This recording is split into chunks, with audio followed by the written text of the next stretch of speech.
I'll start straight away with welcoming you all and thanking you for joining us. What I think is going to be a fascinating... Oh, somebody already raised their hand. Can you not hear us, Louise? Maybe type your question if you have a question. But so it will be a fascinating dialogue supporting regional integration in Africa. And we're co-organizing this with Tralac, as well as UNU Chris. As you know, regional integration is not a new topic of analysis. Our distinguished panel have actually contributed over the last few decades to tons and tons of papers on regional integration and the support of it, who wins, who loses, what are motivations for African countries to take part in regional integration initiatives. There's no lack of very ambitious integration projects and initiatives in Africa. That said, the implementation records are disappointing, to say the least. The latest big initiative is obviously the Continental FTA. And will it be different this time? It's obviously there's a great momentum, but I think also even greater expectations. And the question is, what can we do to support these this regional continental initiative? There's a lot of hope pinned on the CFTA, and different partners actually want to support this integration initiative, as the success is not only essential to Africa's economic development and booming population, but it also holds a lot of potential for interesting investment opportunities and new markets. The question is how to support the CFTA, and maybe even not only how, but who to support to make this initiative really become a reality. Is the flagship project of the Global Gateway of the European Union potentially able to contribute in this process? So those are the things we're going to be discussing today. And I'm very honored to be able to introduce you to our distinguished panelists. First of all, we have Professor Fredrik Soderbaum at the School of Global Studies at Gothenburg, and who's been writing for over 3 decades on regional integration, regionalism, support to regional integration. And actually, he's digested all of that wealth of knowledge into the manifesto for African integration. And that was actually the trigger to get us to organize this event and this dialogue. For those of you who haven't seen it, Ina will put the link to the manifesto later on in the chat. He will be followed by Bruce Byiers, our colleague from ECDPM, who's heading the work on African economic integration and who as well has been working the last decade on the political economy of regional integration and trying to work also with donors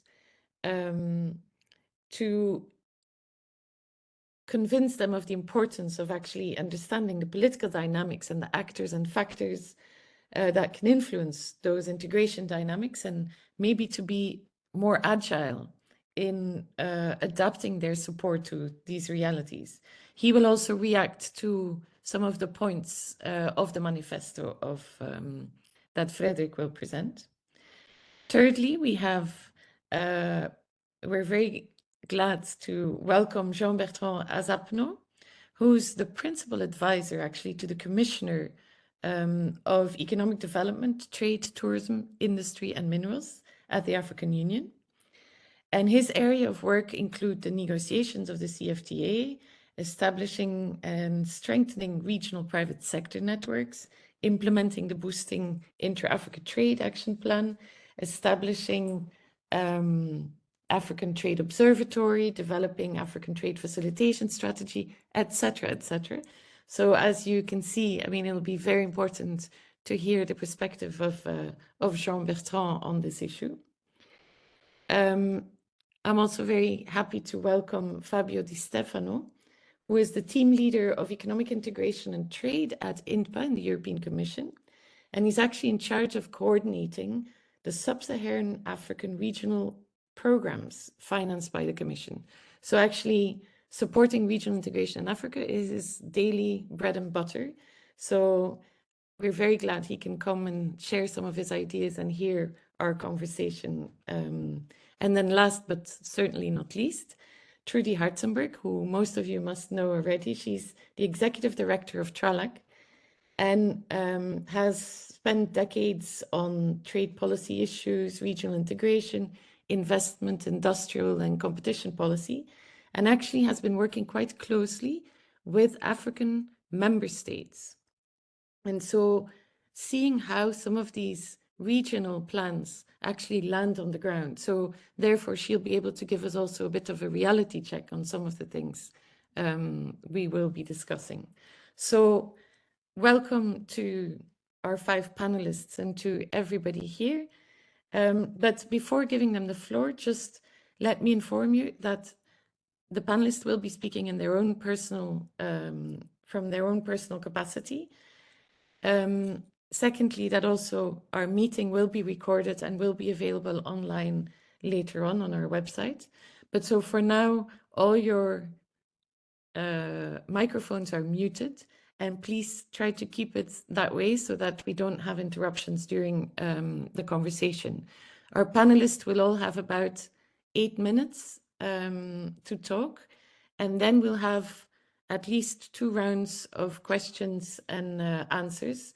So feel free during the conversation already to put some of the questions in the chat on the side so we can collect some of those. But I know we have very seasoned regional integration experts in the audience as well.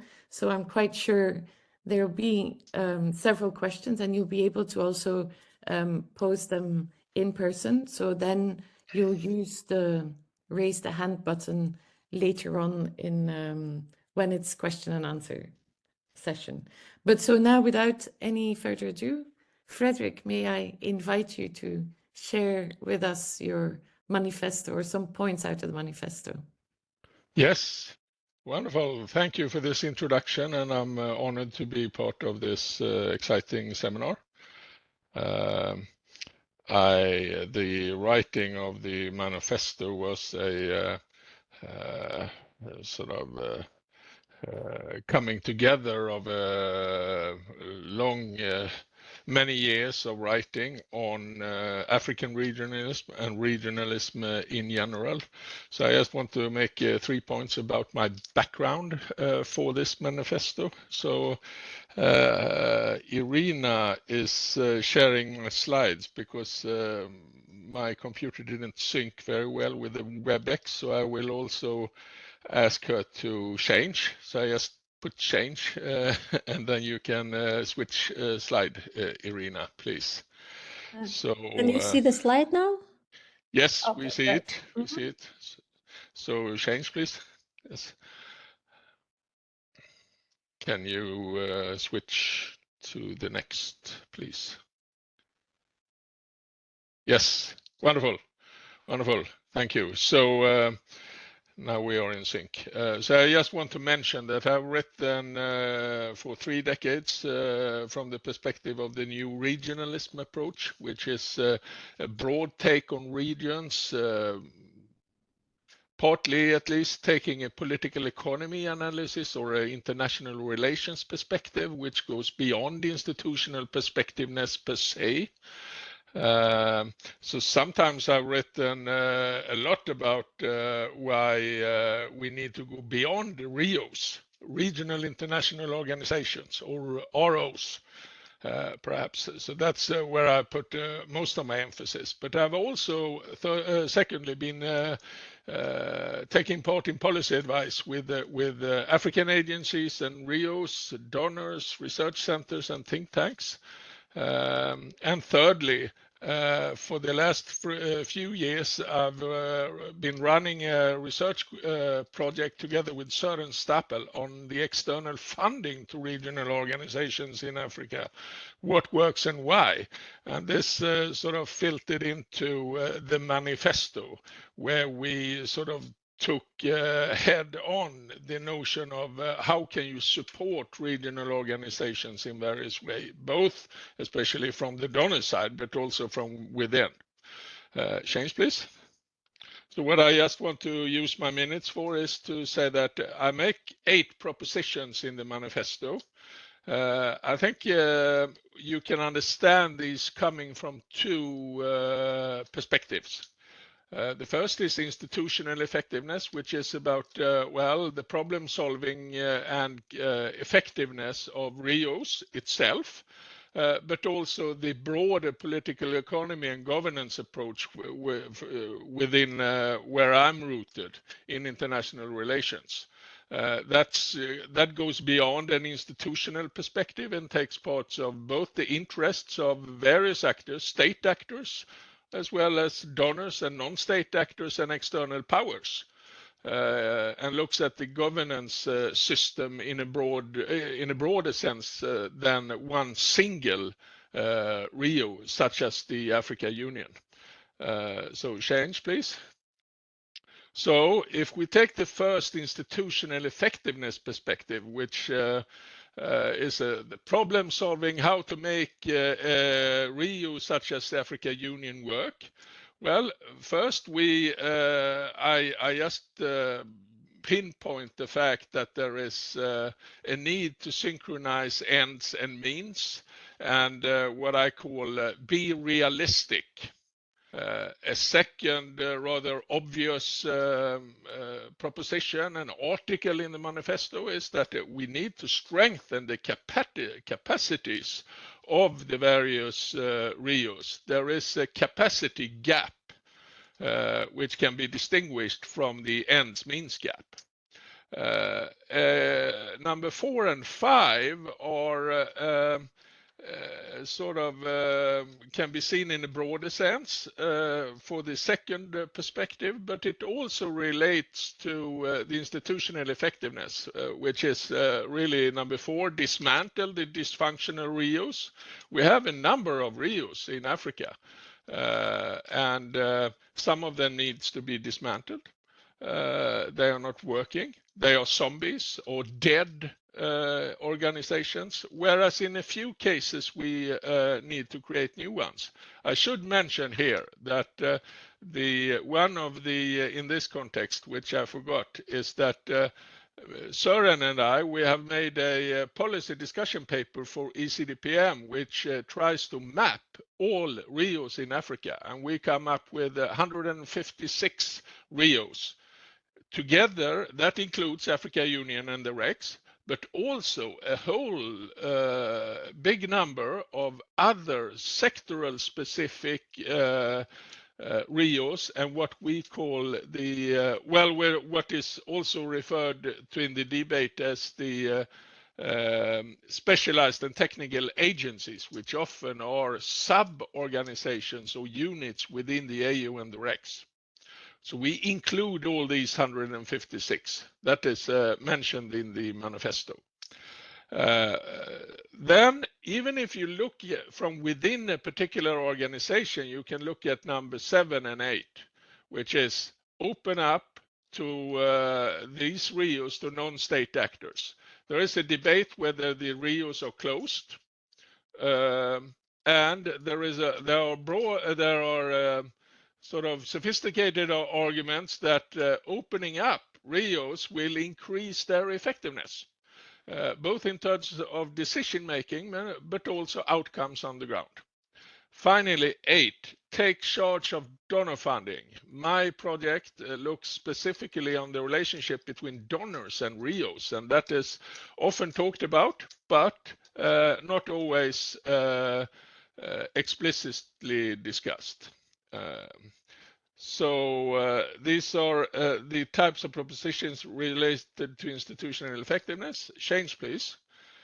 If I take a more broader perspective, Now, my animations don't work. This PowerPoint presentation was supposed to be animated, where I would say that the political economy perspective would particularly concentrate on interests and actors outside the organization.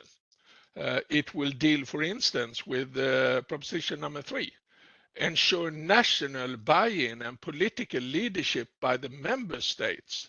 And this brings a rather different perspective compared to if you take the from within perspective of the institutional effectiveness. Such a perspective would also talk about number 7, the relationship to non-state actors. Open up Rios to non-state actors. I mean, the discussion about non-state actors within the Africa Union is a long-term debate. Number 8, take charge of donor funding. That's seriously a big issue from the political economy and governance approach. Then we could add the other propositions as well. So if you take a systems perspective, for instance, you really need to manage the overlaps between AU and the other RECs and the other organizations. So if you have a system with 156 African regional organizations, someone has to look at this architecture, and a political economy approach allows us to take that issue into account. I think I've used my 10 minutes, so perhaps I can say more in the debate, but I end there. Thank you very much. Thank you, Fredrik. That was indeed very much on time, and some provoking points. I think for those who haven't read it, I hope you're instigated now to go and read the manifesto. Bruce, what his first point, Fredrik's first point, was get real on ambitions, or get realistic. Point 3, I think, was ensure buy-in. Yeah.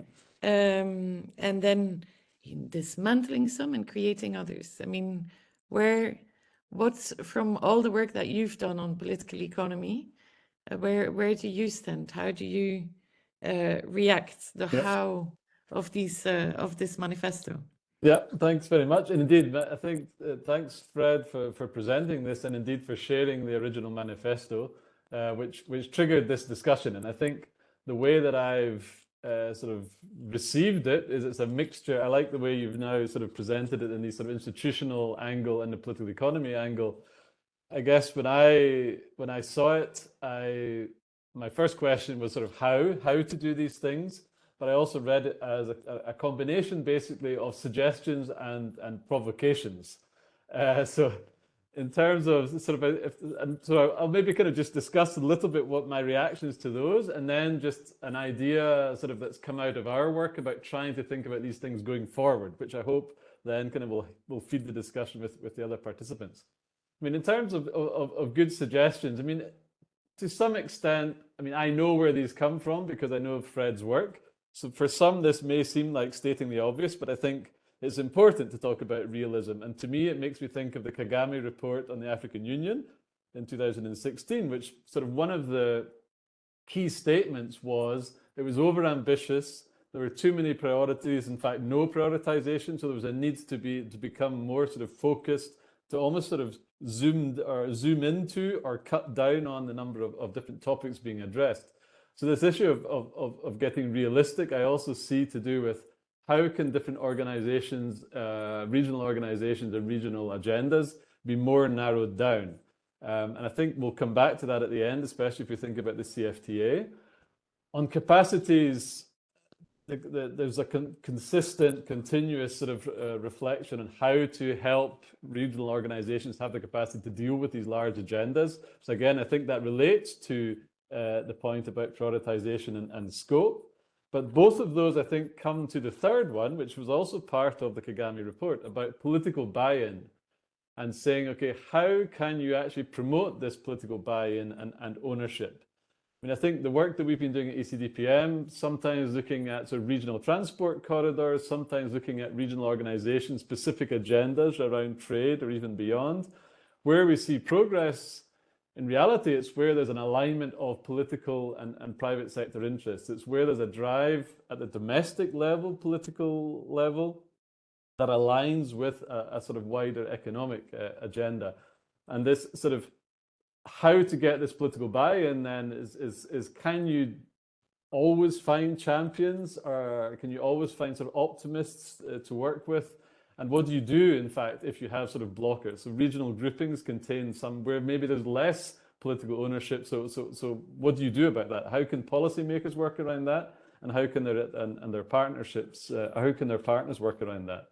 And I think that obviously then links to number 7 on Fred's list about sort of non-state actors.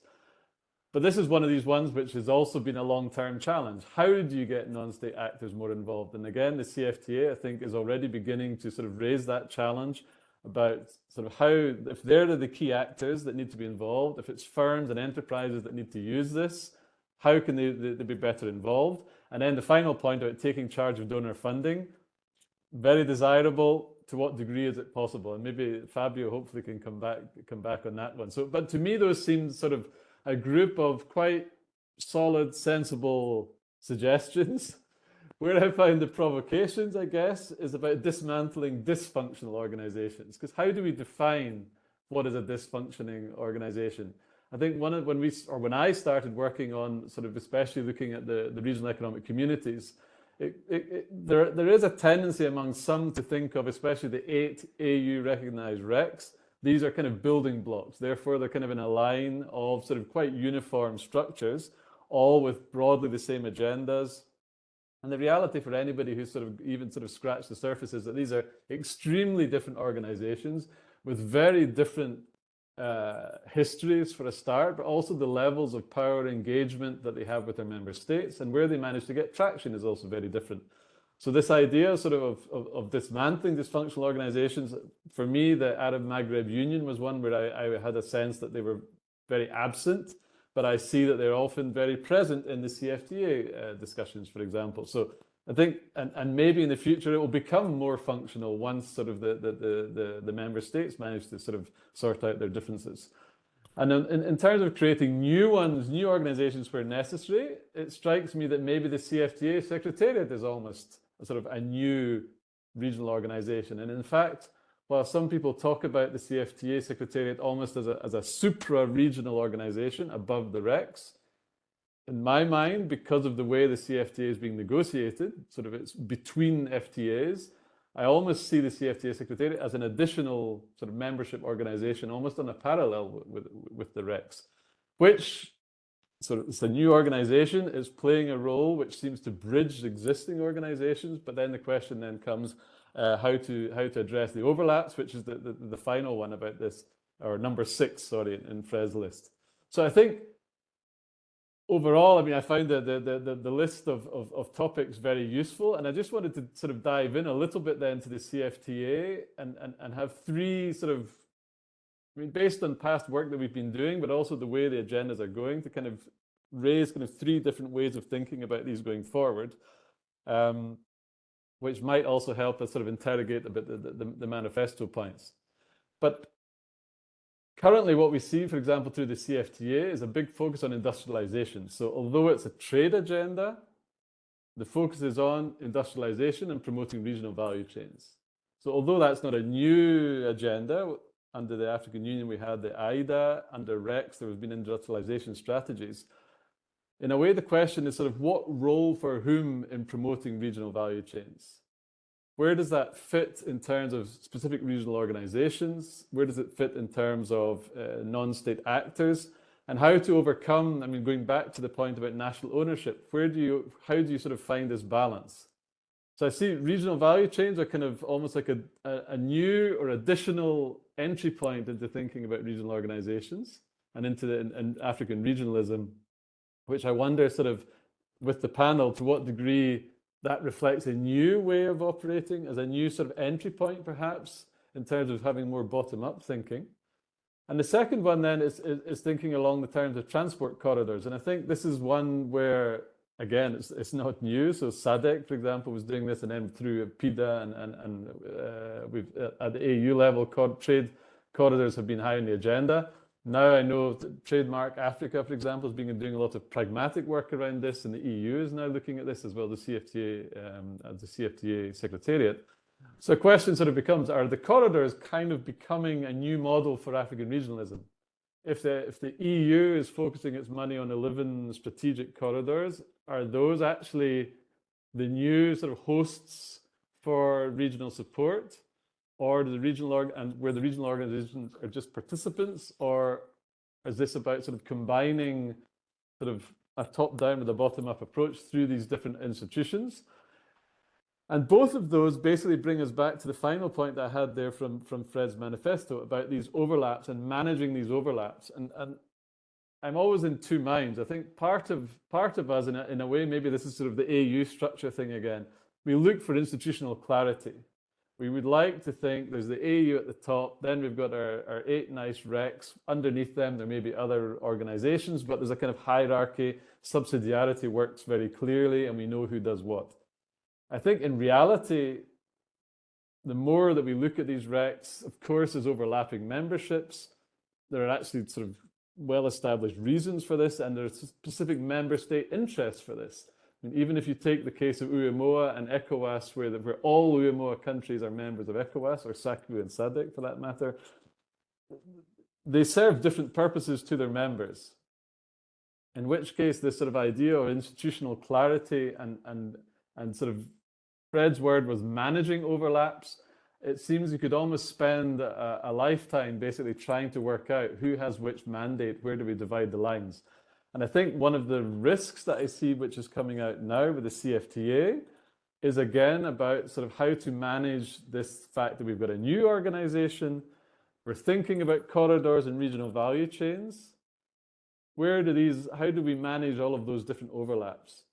And one of the sort of the paradoxes is that the CFTA Secretariat is based on an FTA, which is about negotiations. But at the same time, it's widely sort of acknowledged that the CFTA has to be about more than an FTA. It has to go towards trade facilitation, industrialization, supporting the private sector. But if we do that, then is that the responsibility of the CFTA Secretariat? Or are we back to promoting sort of one huge coordination mechanism between the CFTA Secretariat, the AU, the RECs, etc.? So in a way, I find the manifesto very helpful in sort of raising this, in a way, nice, simple points, each of which, though, sort of to me comes back to the national ownership one for sure is an issue. How to promote the underlying agendas still kind of seems to come through, or needs to come through, about sort of the underlying corridors, value chains are a way of getting through this. But then we're back to these institutional structures and how to manage these. So I think to me that's where it'd be interesting also, or I'm interested to hear how the panelists also react there. I know that was a lot of points, but hopefully some food for thought. Thank you. Thank you, Bruce, and quite within the 8 minutes as well, so greatly appreciated. But indeed, institutional clarity, I think, is a difficult one, and we're going straight into Jean-Bertrand, who is in one of the key institutions, obviously, at the level of the African continent, at the African Union. Jean-Bertrand, does this manifesto and some of the points that Bruce made about, the corridors, the regional value chains, or the institutions, does that speak to you at all? And maybe, I mean, it would be interesting also from your perspective in terms of the current support of the CFTA, whether you see that's hitting the right institutions or doing the right things, or what your perspective is. We can then come back. I mean, there's lots of other points in the manifesto that you could react to as well, but you have the floor. We're happy to hear your position. Well, thank you very much, Kathleen.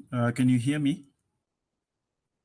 Yes, we hear you fine. Yes, yes. So thank you so very much for giving me the floor. And let me start by thanking ECDPM and Tralac for putting together this very important event on a very important topic also, which is timely. Um, but let me also thank Professor Soderbaum and Dr. Stapel for the piece, A Manifesto on Africa Regionalism. I must admit that the title is very suggestive. You know, if this was, you know, put in the public debate a couple of years back, I'm sure people will categorize you, people will put you in a certain political category. But you know, those days are gone, and you know, we can see it as a very neutral document. So I've structured my intervention around 4 main points, and I hope to cover some of the issues that Kathleen raised in her introduction. So the first point is to say the manifesto comes at the right time. I think previous speakers have spoken about you know, the new impetus for regional integration in Africa with the advent of the AfCFTA, which and I really want to insist on this, which was successfully brought to life by the AU Commission, the African Union Commission. It's actually the one that brought the AfCFTA to life, and is now, you know, being entrusted to this very energetic and autonomous secretariat, which is established in Accra. So that is very important. You know, the potential of the AfCFTA are very clear. I'm not going to dwell on those. But what I want to speak to in this first point is the context, you know, the current context where we have so many challenges. And as a result, I think there is a need for, you know, effective institutions. We need institutions that can really help Africa find the type of solutions and answers to problems that the continent is confronted with. I think this is very important. So from that perspective, the manifesto does service to the continent. Of course, some, if not most of the considerations that are articulated in the manifesto are not very new to the continent.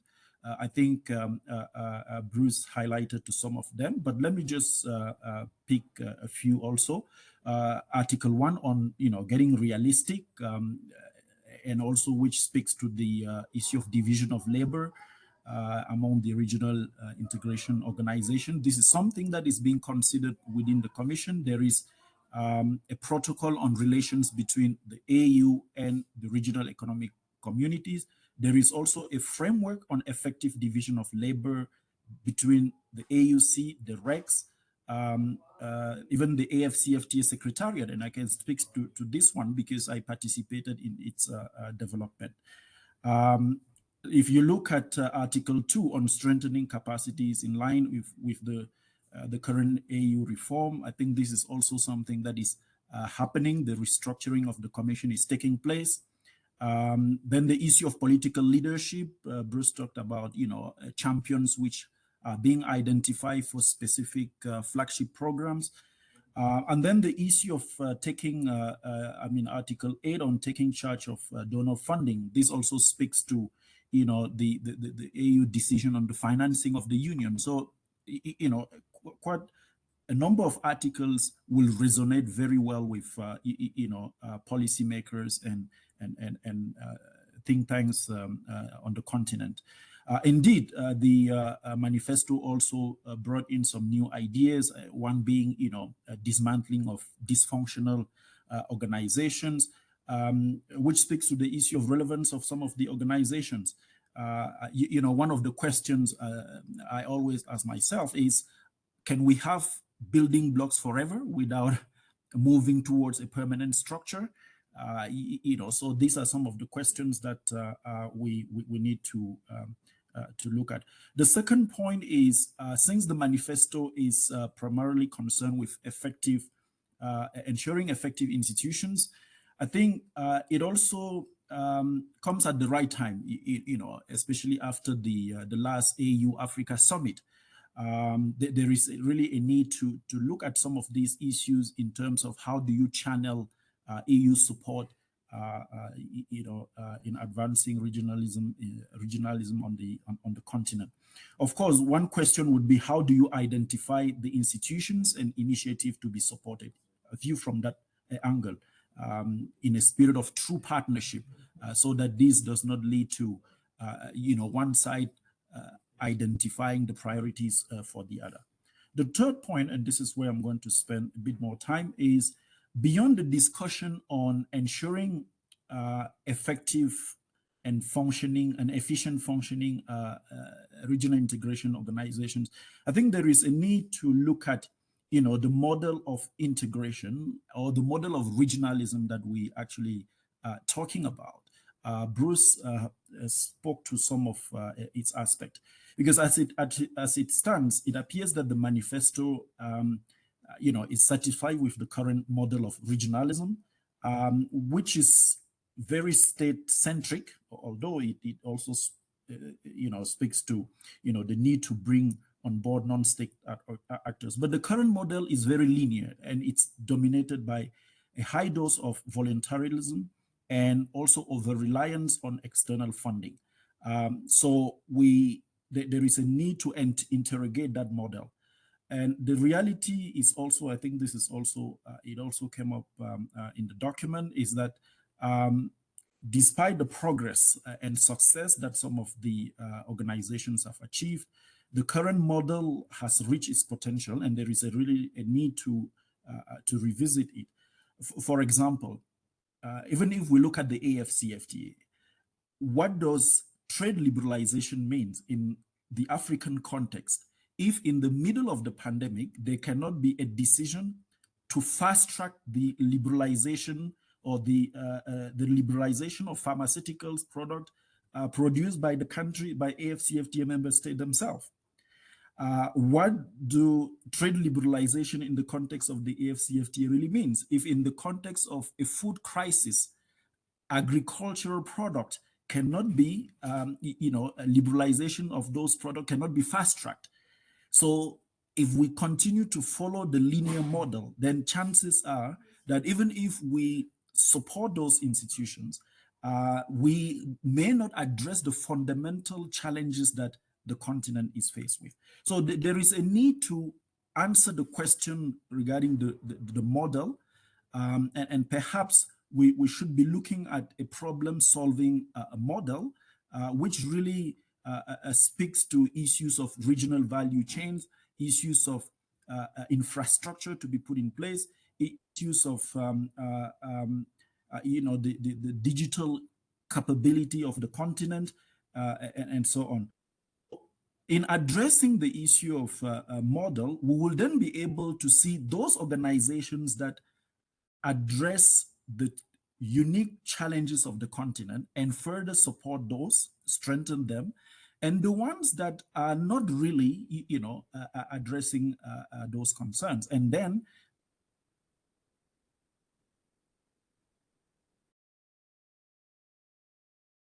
we lost your voice.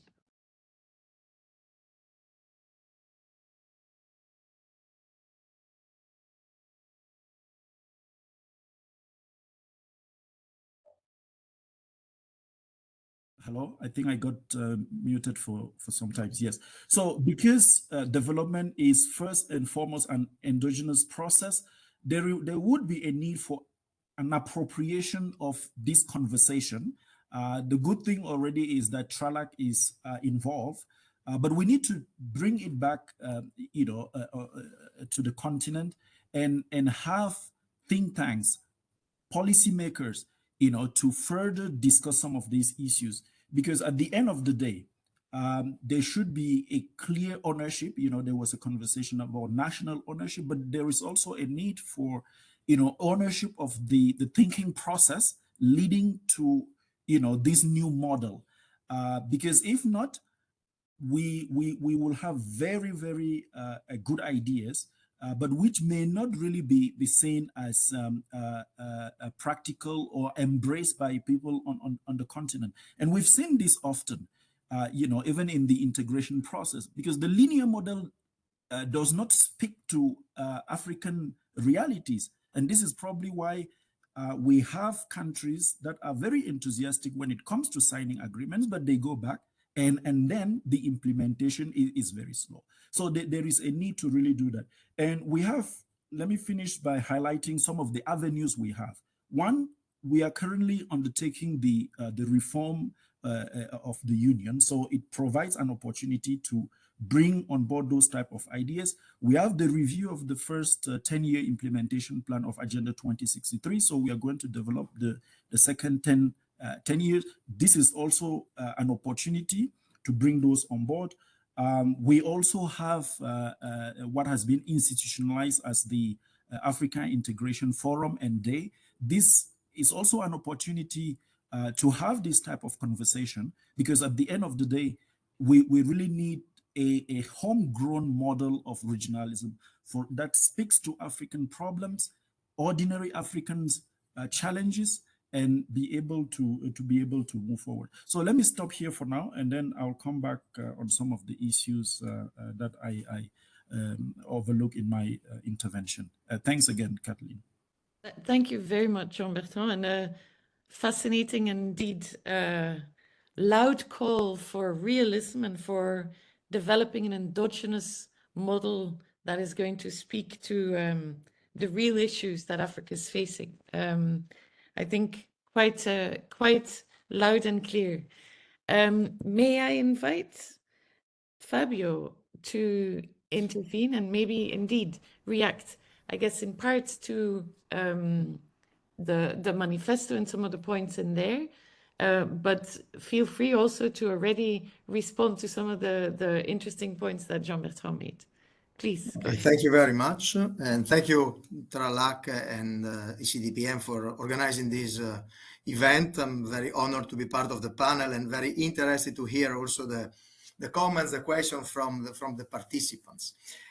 Maybe just reading the manifesto, I have a preliminary comment. When I see this focus on the big number of regional organizations and maybe the recent proliferation, maybe it was defined like that, I think that there is a justification. So we are more and more an integrated world. We have seen with the pandemic and other crises, countries, they have to work together, they have to face common challenges. So for me, it is quite natural and justified that countries in Africa, like elsewhere in the world, they want to join forces, they want to create. So for several topics, it is justified to create new organizations, to have this willingness to work with together through regional organization.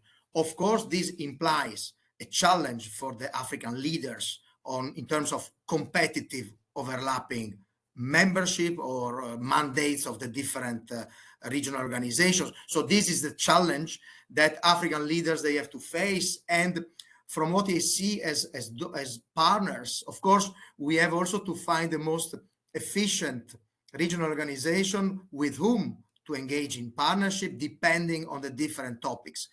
And maybe for me, the most important comment of the manifesto remains the national buy-in, the political leadership. So the engagement of countries to be part of a regional dynamic, a regional initiative, and to be contributed to a regional organization. So for us as partners, as donors, this is the approach. We have to follow the tendency, the political engagement of African countries in working together on some topics. Now, it is true that what we need to develop is a bit more, I mean, at the beginning, I think that Kathleen also mentioned that be more agile.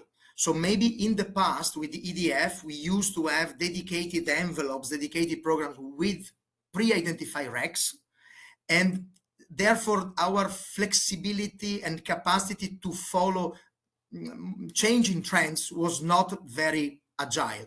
Because we have also to realize that political leaders, they might change. So one regional organization, which is today the priority for a number of countries, maybe it can decrease in the following year. So this world changes, so it is unavoidable. And as partners, we need to find a way to be agile and flexible. And I think that I will come back to that later on.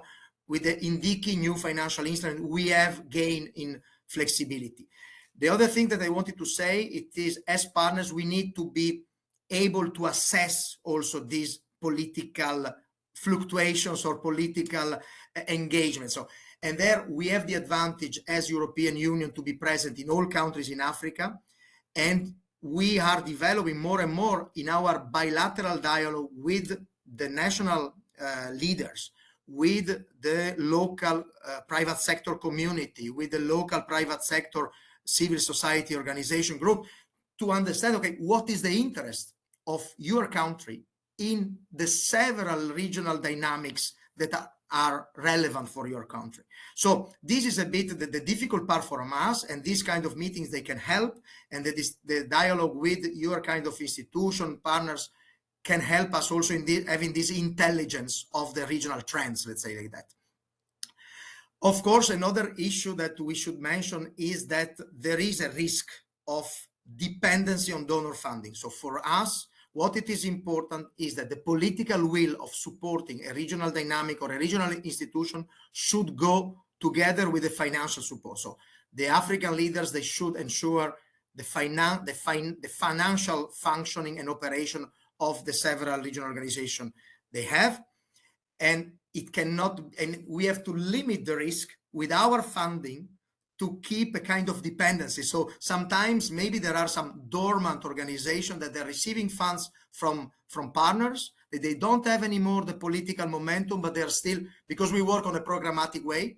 So we do programming. So there I come back to the agility. So when we are engaged with the partner, we are engaged normally for a medium long term. So this also can be a risk indeed of a bit of dependency in some cases. So now about INDICI. So INDICI now gives the flexibility. I mean, as I was presented, I'm in charge of sub-Saharan regional programs. So in the past, these regional programs were all built around the RECs, okay? We had programs for each of the RECs, let's say like that. Now with INDICI, we have increased the level of flexibility. So we still want to support regional dynamics, but we want to do it with the right partners, let's say like that. So to have the flexibility to select the partners depending on the mandate, depending on the capacity, depending on the political engagement.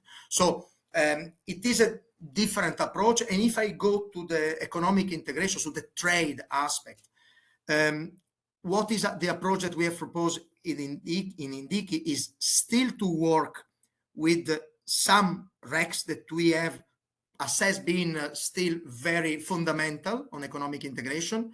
So, for instance, ECOWAS and UEMOA in West Africa, ECAS and CEMAC in Central Africa, EAC, COMESA, and SADC in the Eastern and Southern Africa. So these are the institutional partners, but of course the CFTA Secretariat and the African Union Commission as umbrella institutions. But the approach that we are promoting now is a bit different when we support trade and economic integration. So we will still have institutional support, but we want to move away a bit from the dedicated support to implementation of specific agreements. So not to have any more projects for the implementation of the CFTA, for the implementation of the APAS, from the implementation of some regional agreements. It is more, again, to talk to countries more and more and to say, okay, you country, in your trade relation on economic integration, where do you see your real interest? Which are the trade agreements where you want to take advantage of? So Kenya, is it clear that for this specific product you need or you want to trade with Tanzania, therefore applying the EAC agreements, or you want to trade with Morocco, therefore the CFTA agreement may be the most relevant. So we try to have really a discussion more in the field with the people who has to use the agreements. So the private sector, for instance, what do you expect from these trade agreements? So this is a bit the approach that we want to combine with still the support, the institutional support. The other point that I want to mention, which is not clear from the for us, the management of funds is not anymore, and sorry to be very clear, by default through the RECs. So maybe there we can have a bit of discussion. We believe that in particular on this topic of trade agreements, the RECs have for sure the political mandate, but we believe that together with this organization, we should select the best implementing partners to implement the different components of the different trade agreements. So maybe this was a suggestion of the manifesto with whom we are not very aligned today. So for us, it is not anymore by default the funds going through the RECs, but being more agile and flexible also in selecting implementing partners for depending on the different projects. Nevertheless, strengthening capacity, of course, remains one of the priorities. So strengthening the capacity of relevant RECs remain a priority, and we will continue doing that. We will need to assess what are the best modalities for this capacity building exercise. The last point I want to mention, and then maybe in the further intervention we can talk again about global gateway and corridors, but the last thing that I want to mention is this tricky question of overlapping membership of RECs, which is indeed a challenge, even if I think that trade agreements might coexist. So as I said before, I mean, Tanzania can use one trade agreement to trade with one country and another trade agreement to trade with another one. But nevertheless, the coexistence of RECs overlapping their mandate is there. What we are trying to do, what we have done together with the African Union Commission and the CFTA, is to create an informal group with the RECs that I mentioned before and the Secretariat and the EUC, where we exchange about the different topics, and we try to see in the reality what are the challenges of these overlappings, where we are facing concrete cases of where this overlapping creates issues. So it is something on which we are building a lot, and we hope to have this capacity to be more efficient in supporting the different geographic priorities in terms of regional integration. So I will stop here, if you don't mind, and then maybe on corridors, again, as I said, I'm ready to go back. Thanks. Thank you. No, I think, and I see already quite a few people have reacted on in the chat, so we'll have an interesting and rich discussion, but thank you very much, Fabio. So it's it's also going, not just, it's partly still the regional institutions, but certainly also the dialogue with the people on the ground, actually wanting to use that and benefit from that regional integration, and trying to see how you can support them. Last but not least, Trudy, this is already quite a rich panel, but I'm happy to give you the floor and to bring maybe some of the reality. As we've been talking, people have referred to reality on the ground and what it really means, and endogenous. And please give us your perspective on this discussion. Thank you so much, Kathleen, and thank you to all the other speakers so far. This is indeed a very rich and extremely important session. I hope the first in many more to follow, to really look at the different strands of this agenda. I'm going to, of necessity, cover some issues that have been mentioned already, but I think extremely important to keep in mind that regional integration is a very complex, multifaceted endeavor. In my view, absolutely necessary, and I speak very much from a trade and market integration perspective. There are areas where I have to admit that I'm absolutely no expert at all, and I dare not move into those areas. Regional integration decisions and the establishment of institutions are, of course, driven by many imperatives: political economy, economic, peace and security, and many, many more. It remains, as Jean-Bertrand has reminded us, a state-driven process. So it's member state-driven. And this is very much enshrined in the African Continental Free Trade Area as well. So it is the member states who are indeed represented at the REC levels, in the African Union context, in those institutions, the AU Assembly, the apex organization of the AfCFTA and the AfCFTA Secretariat, and all its technical and other committee structures as well. And that's important to keep in mind. We have to also remember that sovereignty and the importance of flexibility and policy space plays an extremely important role. To some extent, in some member states, we have seen in recent years more engagement with non-state actors, in particular the private sector.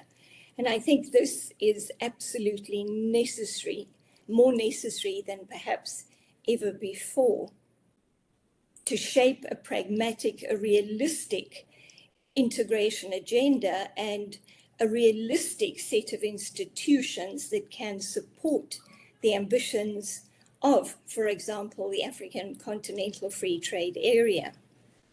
But it is the member states that, in the legal instruments which they negotiate, decide on the mandates of the institutions. And I think that's extremely important to keep in mind. We do not have supranationality as we find in the European Union. And this has very important implications. So the mandates, the architecture, the scope of the regional integration institutional, let's say, decision-making space is very much circumscribed in these legal instruments. And this means, for example, that should a member state not implement, for example, its tariff phase-down commitments, it may well be that there is no response whatsoever. The understanding is perhaps that in a couple of years' time, the other member states may need similar concessions and approval. So it means that in terms of creating a rules-based dispensation for regional integration, we are still very much a work in progress project as a continent. And I think that's extremely important to keep in mind. Very important, in the last number of decades, we have seen a shift in the REC agendas, but also the African Union agenda, and so on. And as Bruce has identified, and others as well, we've seen more focus, for example, on industrialization, industrial development, not only at national level, regional level, but also, of course, at continental level. And now the African Continental Free Trade Area is also a framework for Africa's industrialization. This has very important implications for the kind of integration agenda we need and the institutions that we need in order to support that ambition. I fully support this because if we do not develop and diversify not only our core industrial structures, but our economic structures more generally through agriculture, industry, and the services sectors, we are actually limiting the potential of the African Continental Free Trade Area to boost intra-Africa trade, but also to transform the way African countries, more accurately, African enterprises, trade with the rest of the world. And I think that is really important at this time, taking into account the global context that we find ourselves in, growing uncertainty around industrial organization, reconfiguration of value chains and clusters of competitiveness moving as we speak, but also the geopolitics of trade and global integration. So there are new imperatives that require a rethink and a recalibration of the institutional architecture, our ambitions, but also the kind of the support that we need at this point. And coming now to the African Continental Free Trade Area, and it is a very ambitious agenda. So I think, Fred, when you say be realistic, we're not there yet. We're still incredibly ambitious about our integration initiatives. It may be that the realism should actually become a more important imperative as we look down the hierarchy of institutions at a more granular level, at bilateral initiatives or sub-regional institutions, and really recognize that progress will be incremental. This is not a surprise at all, given the mammoth task of integrating so many unequal partners, 33 least developed countries. And this has very important implications for how we shape and negotiate the legal instruments, for example, in the African Continental Free Trade Area. We recognize the importance of special and differential treatment, but with 32 least developed countries participating in the process out of 54 at this stage, it means really that an LDC agenda should enjoy more currency than it does, but we're not doing that for some reason. So I think very important to keep in mind that the member states will go as far as they are willing and able to at a particular point in time. And the ability is particularly important in the context of the discussion around capacity. And the institutional capacity and technical capacity require very important consideration.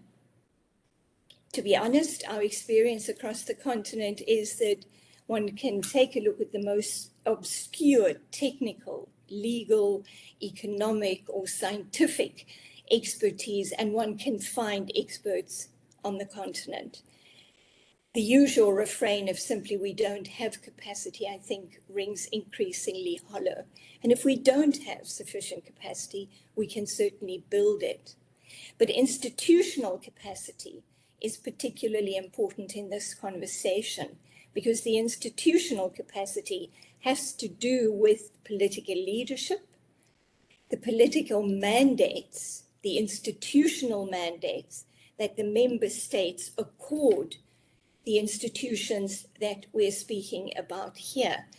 And in this context, we may very often find that it is the institutional mandate which in itself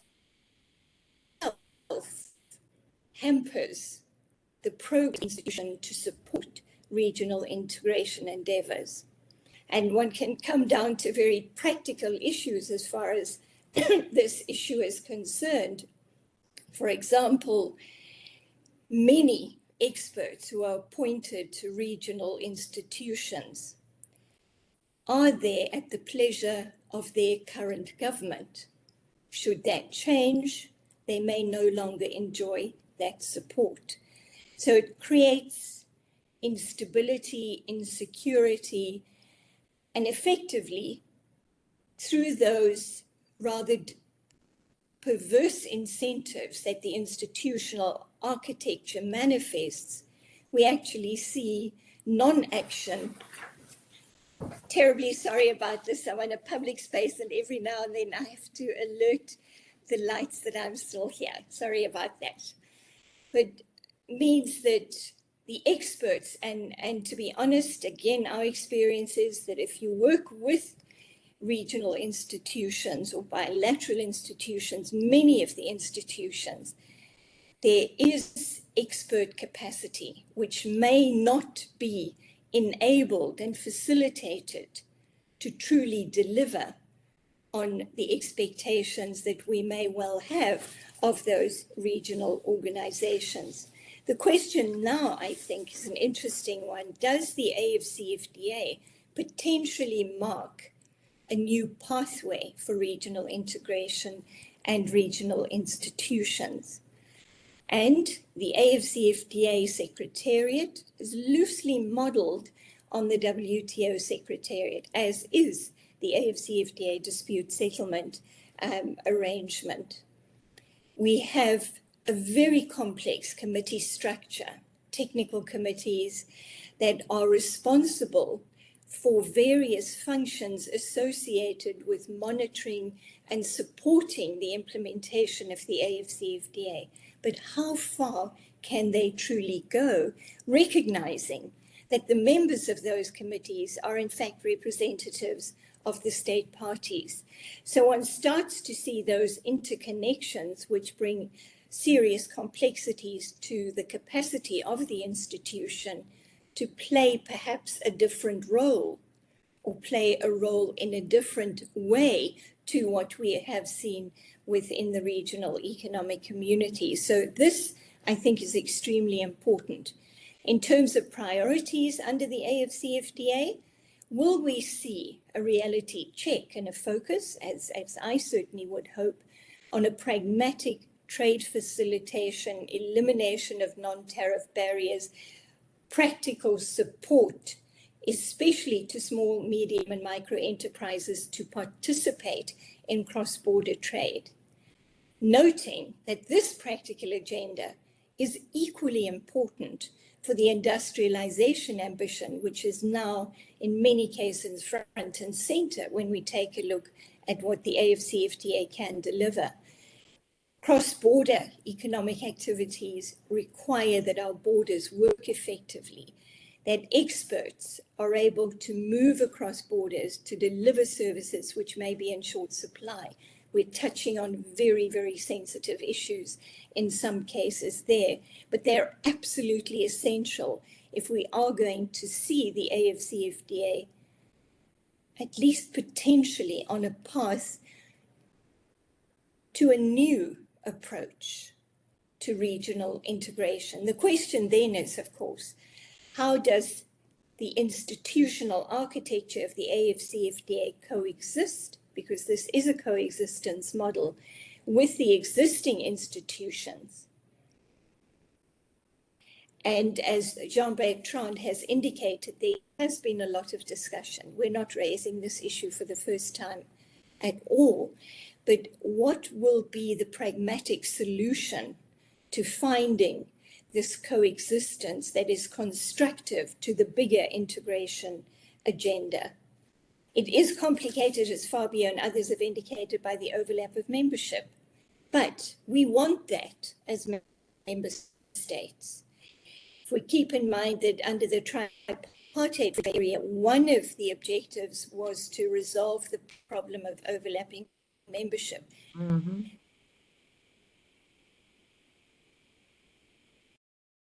We very quickly put paid in adopting a repetition of the principle of the acquis, which we adopted from European Union community law.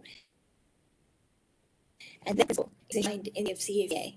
So effectively, the AfCFTA is not a pathway to resolving overlapping membership. It adds another layer, potentially, of more complexity to the institution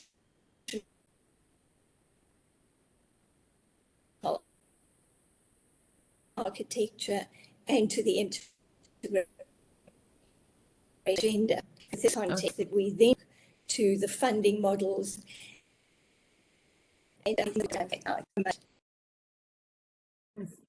I'm sorry to stop you, because of course you make a lot of incredibly valuable points, but I think I'm trying to see how to capture, because there's so much already richness, and I know the different members of the panel already are actually quite keen to even react to each other, but I think it's only fair maybe to first, and it does have a risk of even taking us further, there's a whole set of questions already in, or people who have reacted in the chat.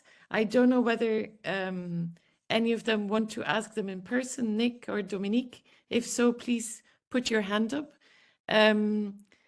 But yeah, the models, okay. I'm seeing 3 hands, and I'm going to start with those. Maybe first, Olawale, or I can't even see your full name. Hey, Olawale Ogunkola. Ogunkola, okay, you've been there and you've had your hand up for the longest time. And then I'll ask Ambassador Musa, and then Dominique and Jinku maybe. Thank you. And please, if Thank you have you. a specific person to address the question to, feel free. And I'm sorry already beforehand, I might, if the intervention is too long, try to keep so that we have enough time for everybody to interact. Thank you. Thank you, Kathleen. Thank you for the organizers. And thank you for the manifesto, which definitely I will vote for you. It's a good manifesto. The point I want to raise is for us to correct what I believe is fundamental problem to African regional integration.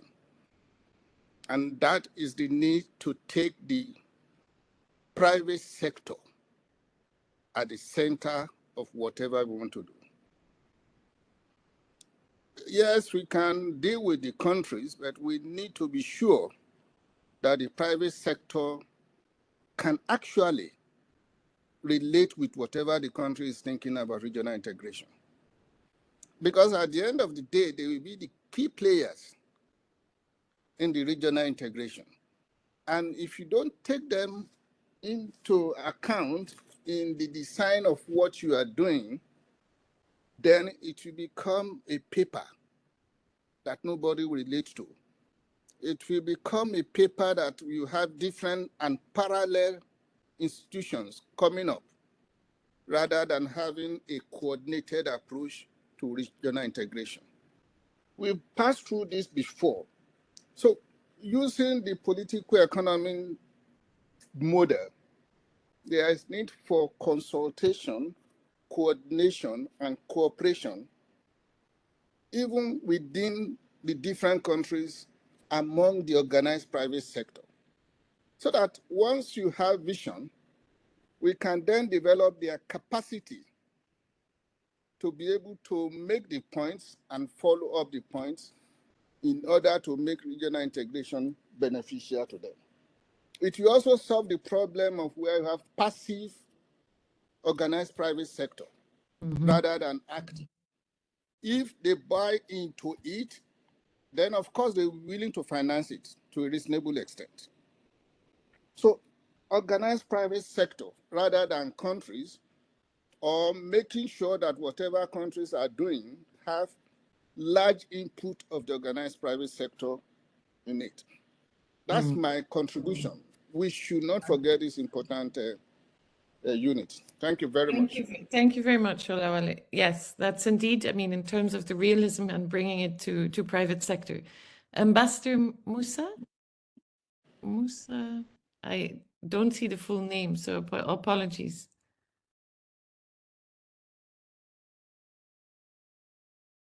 Can you unmute yourself or show your picture? If not, maybe I will go and come back to you, Ambassador. And Dominique Nchinke?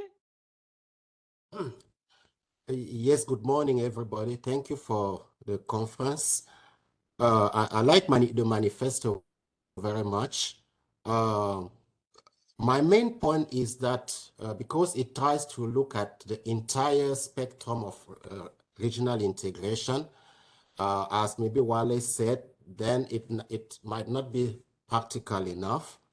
One point I would have said here, going back to what Wale was saying, is that if you need to know what the regional integration is up for, and then structure the case for it. Like in the manifesto, given that I'm an economist, I would have liked to see a point there is, if this regional integration is to promote trade, economic development, economics, what's the economic case for that regional integration? And then you will structure everything around it. If a regional integration is about security, then you also need to make sure that you have built a security case about it, because I think part of the problem we have with reforming the regional integrations, economic communities in Africa, is that we have put too many issues on them, and then we are trying to have them move on all of them, and it becomes a problem, which takes me also to what Trudy was saying, which is also, so this would be a comment to the author of the manifesto, but also to Trudy, is that I would have, if she can, given her experience, give us a kind of priority as to what should be done in the short term, long term. And Trudy, you know, I'm economist, so I would be more interested also as to those that are more economic driven. What do you see as the short-term, long-term agenda? I will stop there. Thank you. Thanks, Dominique. Very sharp and pertinent question. Ambassador Musa, I saw you briefly. You want to come in? I'm going to take 2 more questions. I see, and then I'm going to let the panel respond, and we'll have another round afterwards. And the panel, of course, can also respond to each other. I am not seeing you again. Yes. Can you please unmute yourself, Ambassador? I can't hear you. Hello? No, we're not. Is anybody hearing him? No. Musa? Yes, you hear me? Yes, now we hear you. Perfect. Oh, thank you so much. I think the laptop is not working. Don't. Uh-oh. Now you lost us again. You muted yourself again. Please unmute. Or maybe Ina, can you unmute? It. Can you speak? Oh, Lord. Sorry, maybe Musa, you put your question in on the side, because I'm fine. We're not It's hearing okay. you. You hear me? Yeah, now it's fine. Yeah. Please? So it's clear, eh? Yes, please, please. Hello? Yes, we hear you. We hear you. I think there is some challenge. Okay. So I'm sorry. I'm going to have to go to the next. Can you try one more time? No, and no. if not, I'm going to the next one. No, I will be very fast. Okay, go ahead. Okay. Go ahead. Okay, thank you so much, Madam. I have, network challenge, but I want to thank also the intervenants who, took a very important topic. The regional economic integration is a very complex project, and I think the free trade area project is a flagship of the African Union project. But let me say that I think is the most opportunity that we have now in Africa, the Africa trade area, because before we have the REX. The REX, every REX have its policy and working, but there is no mother house.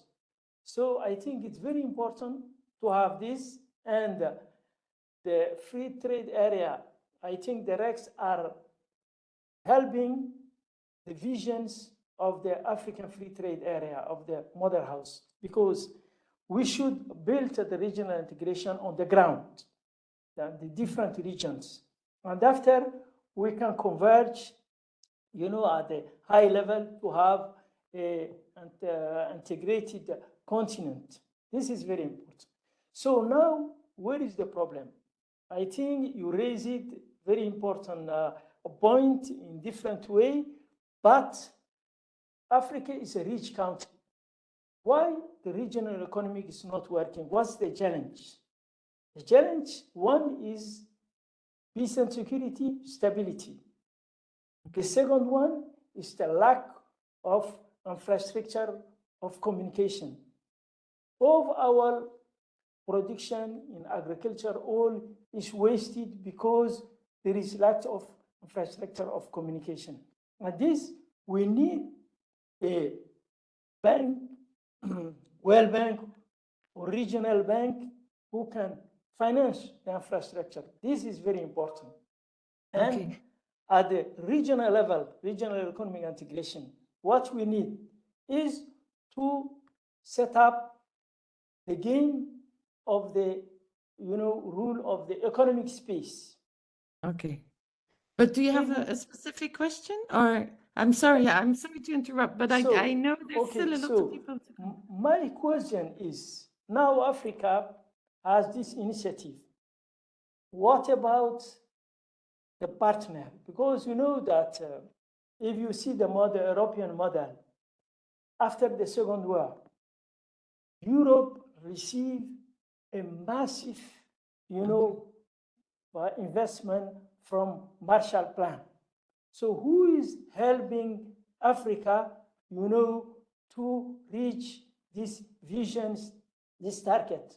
Now, European Union is our most partner.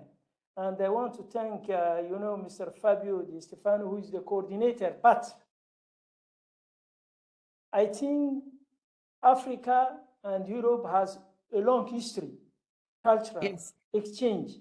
But I don't see Global Gateway or Indiki is, has some response about the challenge that we have. Okay, so you're asking indeed whether there's a big, I'm so sorry, Musa, but I want to ask some other questions. So the question is indeed, the demands or the needs are huge. Is Europe really able to respond to those demands or the Marshall Plan? Thank you very much for your question. I'm going to, Nick, you were wanting to make a comment or ask a question? Hi, Kathleen, and hello, everybody. Yeah, I think for me, the challenge is balancing what needs to happen, which is the AfCFTA, with the potential pitfalls. I mean, Trudy and I were at a workshop in Mozambique where the private sector was saying, if the AfCFTA means we ignore our current commitments, then I don't want the AfCFTA. And I think that issue of really dovetailing or moving from a parallelism, or ensuring that the parallelism does not undermine. I mean, there is genuine progress in the RECs. It's messy, but it's genuine. And more often than not, it's because officials don't understand what national treatment actually means. They don't know what implementation is. And I think sort of a question to Jean-Bertrand, there was the AfCFTA RECs coordination meeting in the beginning of April. Are there any sort of exciting initiatives or progress there, that so we're making progress in terms of how we do ensure that the AfCFTA means that practically on the ground we have implementation while still, as you say, visioning a bigger picture. And I think, Fabio, just I caught a lot of what you said about this flexibility, and it's incredible the change in approach from 20 years ago, that the EU has there. But again, that issue of how do we harness the RECs in the context of the AfCFTA? Is there anything concrete there that is coming out? And of course, anything that Trudy could offer on those that perspective. Just how do we make sure we don't go backwards? That's my real question. Thank you. Thanks, Nick. Very, very concrete questions. Actually, I'm going to take the liberty and take two more that I see have had their hand up to allow for sufficient response time for our panelists, given that we're already going far. So Jacqueline Pimer had also her hand up. Thank you. Thank you, Fabio, for the manifesto. I have a comment and a question. So I'll start with maybe Nick also actually already mentioned something regarding my question with the overlap. The overlapping of the RECs on the continent, I don't particularly view it as a problem, to be honest, because I think that there is progress that has been made in each of the RECs, even with the already existing overlap. And I think what the AfCFTA is trying to do is provide a fundament, like a basis, the bare minimum for all the whole continent to have to integrate.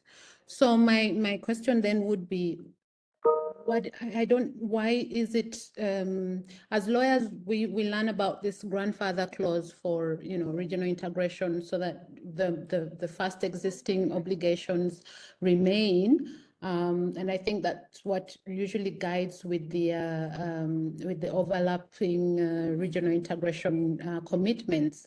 So it keeps coming up as a problem, and I honestly regard, apart from the fact that the payment and measure the subscription payments and all of those things will be a problem. I think that there is not much of an issue with the overlap when it comes to the AfCFTA.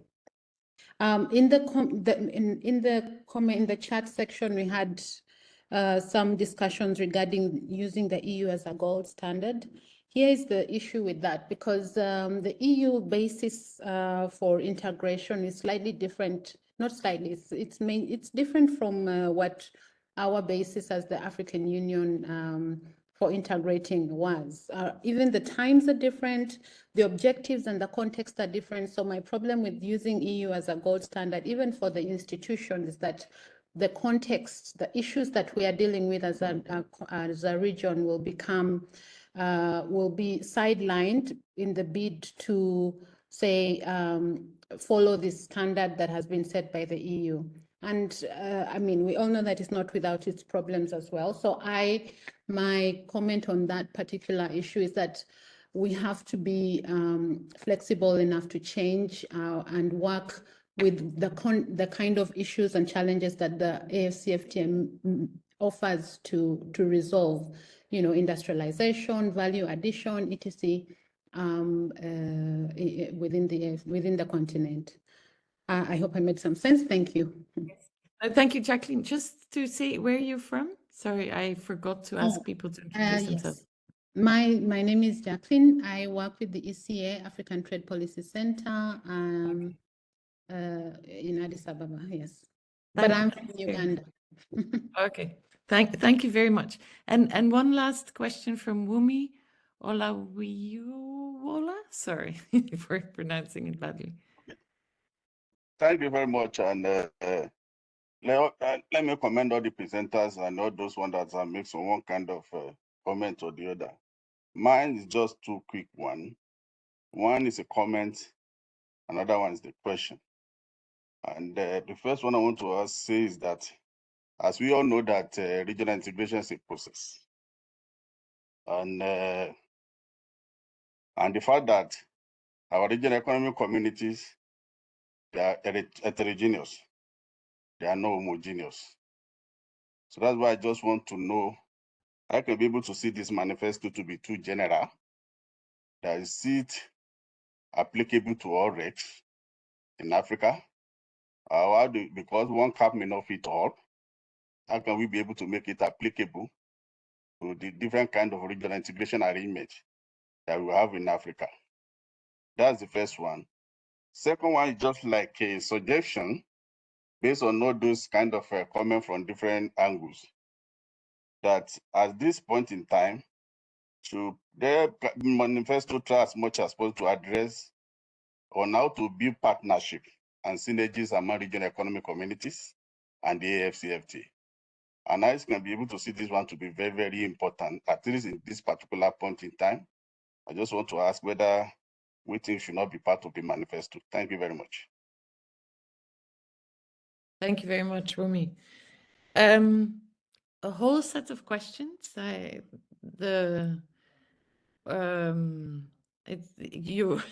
actually having a hard time even remembering them all, but one was, regional integration is genuinely moving forward, although it's quite messy. But has there been, to Jean-Bertrand, there was a very concrete question from Nick about any feedback on the REX and AfCFTA process and the coordination meeting.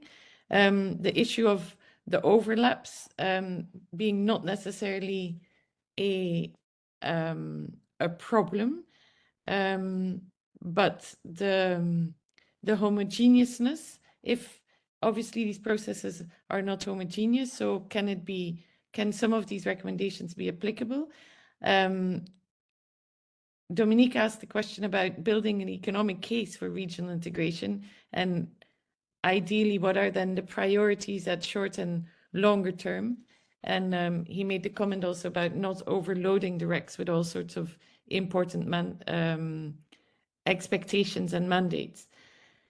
These are just some of the questions that were asked, but I know all of you made a lot of really all of you panelists made a lot of points that you might be wanting to react to as well. So can we maybe start with Fredrik? I know you were the first one to ask, to already respond, and a lot of it was indeed going back. You're the one, your manifesto is the what triggered this conversation. So I'm going to give you the floor first. Wow, thank you, Kathleen, and everyone else. This has been a very exciting and stimulating thing for me to see the response to this manifesto. Obviously, it has seems to have triggered reactions, emotions, perhaps, and I mean the whole intention by labeling it as a manifesto was in order to stimulate debate. And I'm happy that it has done, and all the reactions and the questions. Now, when writing a manifesto like this, it was deliberately general. I could not write it for a particular regional organization. I deliberately avoided to speak about the specific policy sectors such as trade or security and so on. My intention, and building on lots of discussions over the last few decades, was to try to be general in order to have a broad discussion. And then if you want to speak about specific organizations or policy fields, so obviously one has to concretize everything.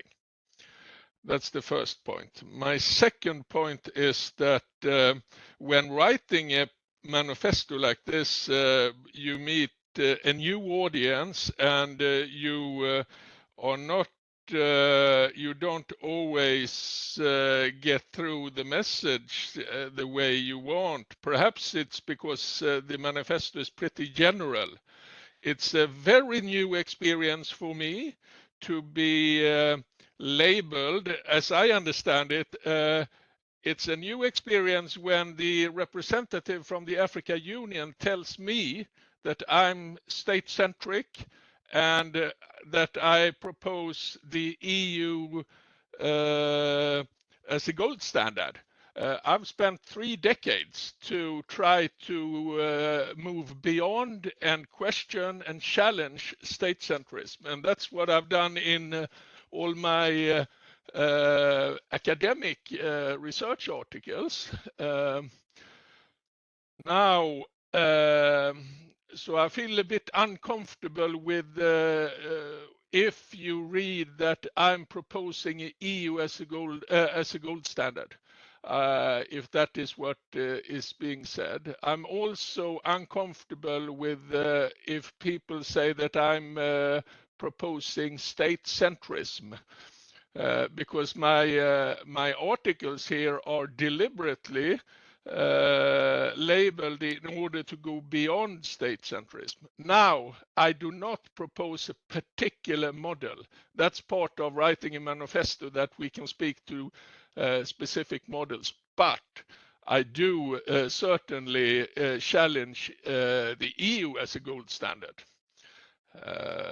Now, when speaking to Jean-Bertrand and others, this discussion about the model is extremely important. It's very interesting to hear AU representatives saying that we need to question the AU model, if that is what is being said.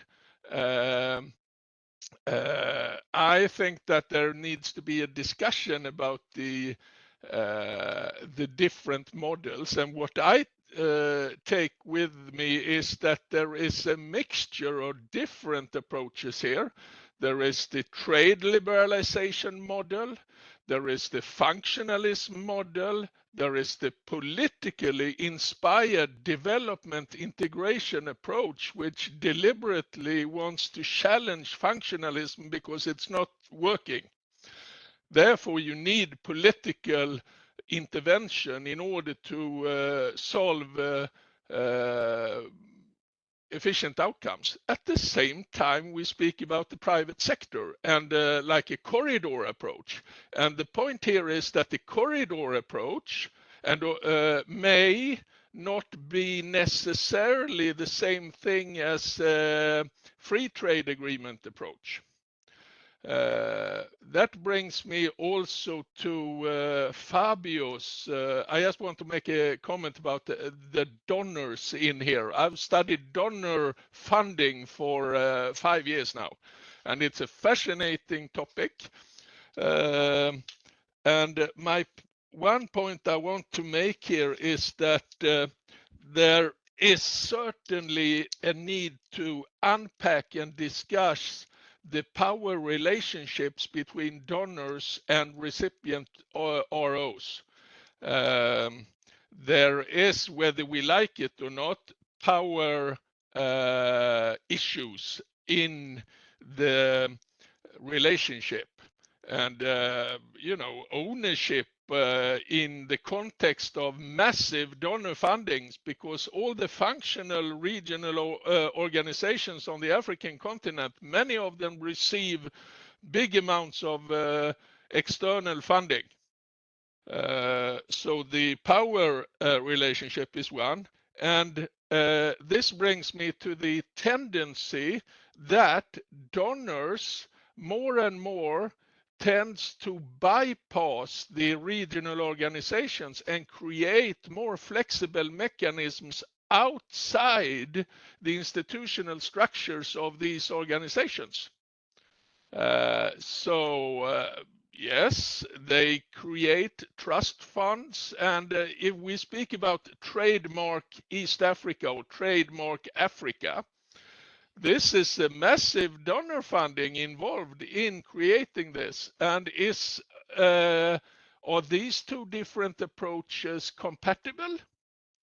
Perhaps, but perhaps not to the fullest extent. And that's the relevant question.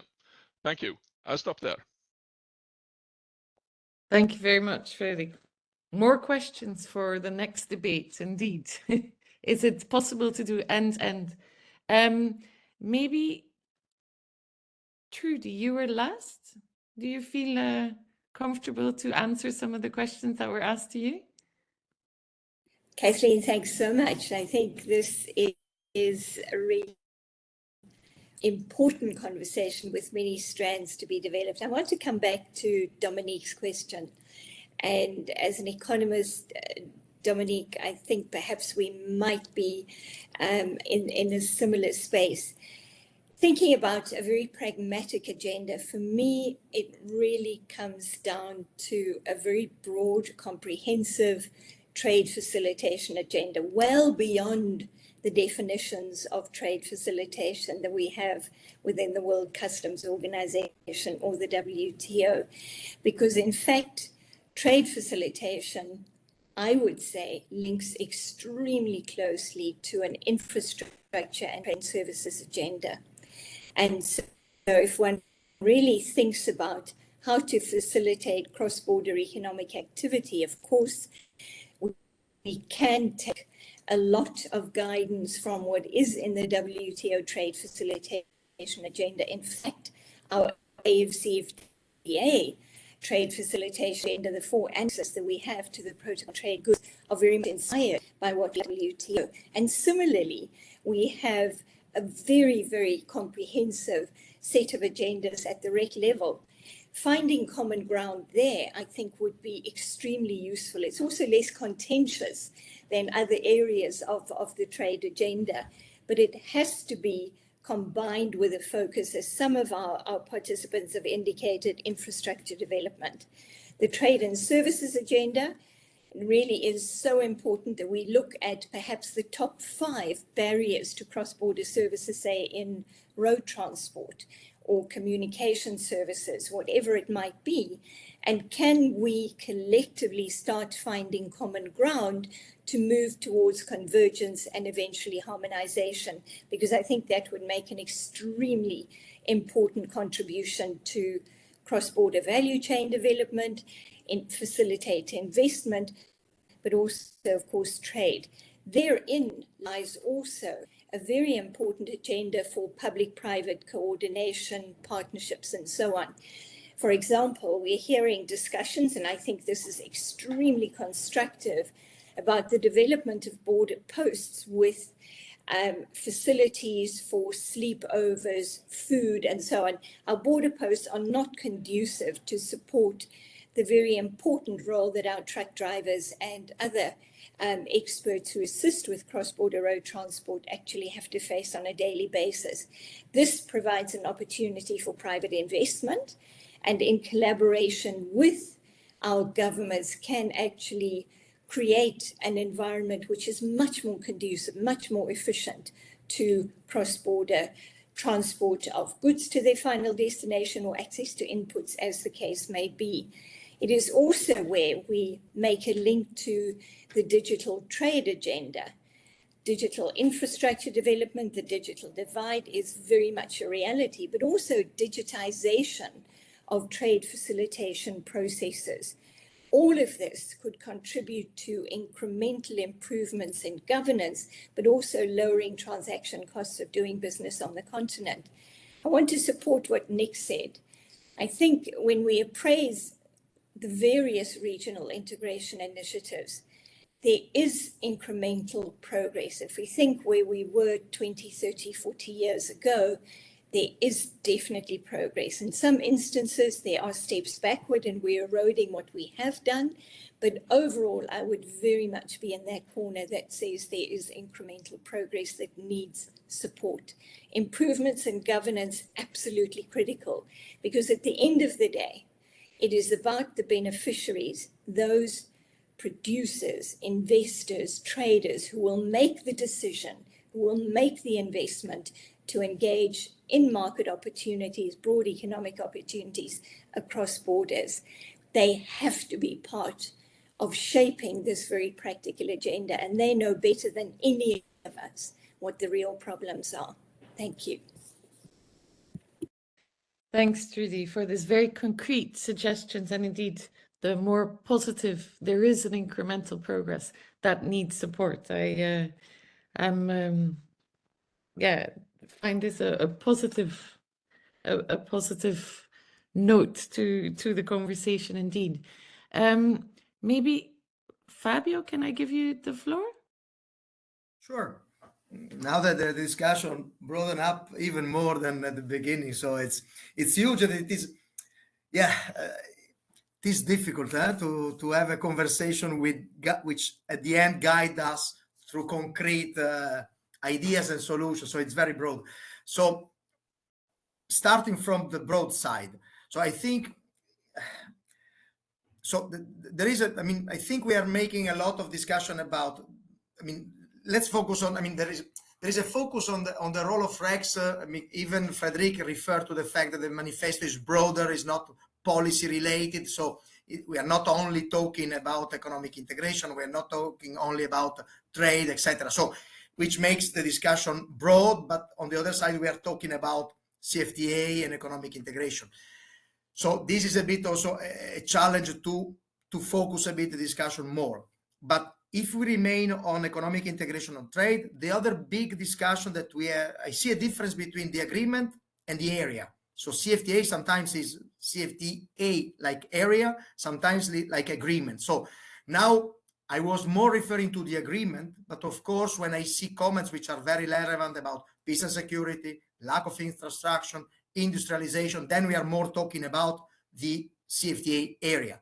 When we speak about the agreement itself, I think that we should not be worried about overlapping agreements, because as I said, trade agreements might coexist. So, and Kenya may use one agreement to trade with Morocco and another one to trade with Italy. So for me, we should not be worried about the agreement itself. Now, another general point that I want to respond to is the role of private sector. For us, with the new multi-annual financial framework, with the new INDICI, clearly we want to work more and more directly with the private sector. We believe that the private sector is one of the main final users of the trade agreement, so we need to talk to them. The challenge is at what level, because we need to do it in countries. Can we rely on representative of continental organization or regional organization? We were 2 weeks ago in Arusha and we discussed with the COMESA Business Council, with the EAC Business Council. Is it enough, or we need to go, as we are doing, to some private sectors, private operators in specific products or value chains which need a trade agreement to be effective to trade with another country or in a given region. So yes, and as European Union, we want to move in that direction with the new programming cycle. Now, maybe the response to Nick, how do we make sure that we don't go back to the institutional approach? In some cases, it all depends on the projects. I think that there are some projects which will remain institutional. Nevertheless, including CSO and private sector, I can make 2 examples. On the market access program, we are really moving away from a purely institutional projects. Again, we are going to talk to the countries, to the private sector in the country, to specific agricultural or non-agricultural product actors, let's say, to see what is the need in the field. So, but there are projects like the one that we are designing now on competition, where we will support the competition authorities, some of them in Africa, the ones that we believe more efficient, more solid, to get support and for them to get concrete results. So I don't think we will go back, but there will always be a combination of approaches. Maybe there are so many things that we could say, but yeah, maybe so the EU is a model. I don't think it has to be considered the gold model. There are, as Fredrik was saying, there are models in many senses. So of course, we offer our model in many senses. We offer our expertise in some standards. Then I think, and we think, Africa has to find its own way. But in some cases, it may be relevant to apply or to follow or to use as a guidance the EU standards, even because, let me say that, geographically, Africa and Europe are very close and probably are to be partners for the future for sure. So in any case, this is relevant. And then, Fredrik, I would like to have a concrete discussion on the funding, to whom we give money, because there are some, I mean, of course, when there are regional organizations, but then there are several cases which have implementing role, we tend to use or to go through them. When we have institution like a REC, in some cases, a REC has no implementing capacity. So when we need to go in the field in Kenya to work with the private operators along a corridor, it doesn't make sense to, let's say, to vehiculate the money through a REC. It is much more efficient to select the best implementing partner. I don't want to reply about TMEA. It is a case, TMEA as an approach, which is in a way replacing some institutional roles, I might say. We have been using them because in some cases they have proven to be more efficient. But indeed, this is a discussion, but I think we cannot generalize. We should look at each individual project to select the best implementing partner and modality. I stop here. Thank you, Fabio. Indeed, that we've only been able to scratch the surface, and we'll need many more conversations, maybe in smaller groups, to think further. But I think your point, Jean-Bertrand, before was also, it's important to create an endogenous African model of integration with African expertise. And Trudy was also very explicit. I mean, we know many of them are here in our conversation, but that there are a lot of experts with their specific perspective on regional integration. And I think we also have referred to many times to the private sector, who are ultimately the operators who are going to use or need to use those integration processes and initiatives to actually develop further and create the growth and the economic development that is needed. So obviously, much more work to be done. But from this conversation, can you have any specific answers to some of the questions, or indeed some comments on what has been said so far, or some takeaways that you have from this conversation?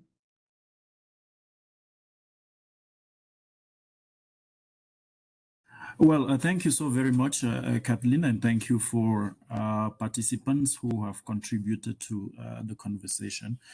No, I think the complexity of the issue of regional integration is something we cannot deny, and I think we can also see it from the discussion, where even among panelists there seems to be some confusion as to who said what. Whether the EU should be considered as gold standard or not, issues of attributions of a statement. But my point is, the challenge when it comes to looking at regionalism in Africa from an institutional perspective is, especially in a context where you have myriads of institutions, is always going to be which one do you, on which basis do you decide to do away with one, to reform one instead of the other, and it creates a lot of passionate debate, some of which can be very emotional, because some of these institutions are actually the bread and life of people. So that is why I try to move away from it. Although I recognize, like I said, that the various articles provide a pathway when it comes to enhancing the effectiveness of some of those institutions. But I think we are moving away from the fundamental question, which will help actually address some of the issues that Trudy mentioned. That is, what are the problems that the various institutions are solving, especially in the current context? Once you identify the key questions and you answer those, you bring an answer to those questions, then it will become very clear as to which institution can be kept in place, which institution can be further reformed, in which way. Because, for example, we were talking about support to the AfCFTA Secretariat. And the question was, I think at some point, whether the type of support being channeled to the Secretariat, whether it's the right institution. The question is, what is the mandate, the realistic mandate of the AfCFTA Secretariat?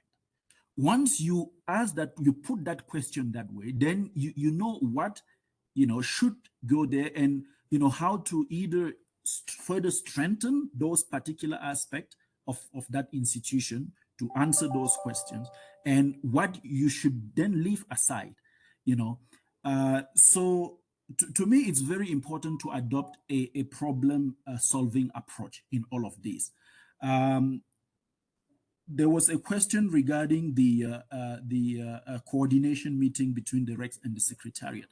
Now, that meeting took place. It's the second of its kind, which is a good move, because it shows that the institutions are increasingly aware of the importance of sitting around the table and discussing some of those issues.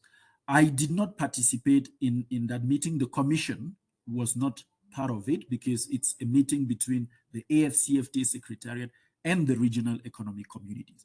Now, one question what one could ask is, as the Secretariat mandate expands to cover issues of trade facilitation in the broader term, issues of regional value chains development, issues of industrialization, issues of corridors, which are also covered by the Commission as well as other AU institutions.